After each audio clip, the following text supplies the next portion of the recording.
जिजाऊ मासाहेबांचं एका आईचं एका बापाचं कर्तृत्व ऐकायचंय. काय केलं माझ्या राजानं आई बापाचं ऐकून?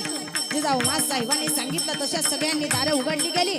पैठणच्या सुप्रसिद्ध साधूनं सांगितलं, आळंदीच्या आळंदी निवासिनीनं दार उघडलं, पंढरपूरच्या विठाईनं दार उघडलं, तुळजापूरच्या तुळजाभवानीनं दार उघडलं, वणीच्या सप्तशृंगीनं दार उघडलं.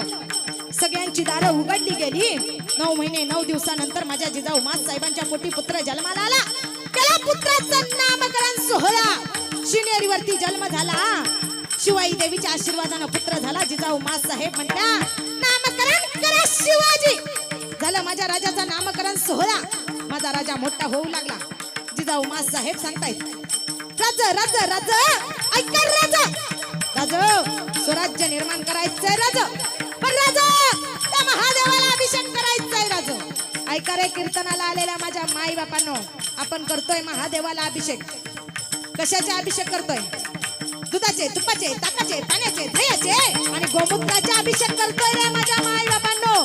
पण जिजाऊ मासाहेब सांगतायत, राज राज राज राज राज दुधाचा, तुपाचा, ताकाचा, पाण्याचा, दह्याचा आणि गोमूत्राचा नाही राजा अभिषेक. मग माते राजा तुमच्या रक्ताचा अभिषेक, रक्ताचा अभिषेक हो राजा. माझ्या राजानं घोडा घेतला. घोड्यावरती बसलाय माझा राजा. निघालाय घोडा.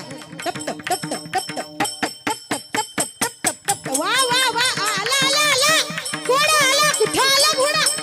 त्या महादेवाच्या मंदिरासमोर येऊन घोडा उभा राहिलाय. घोड्यावरून माझा राजा खाली उतरला.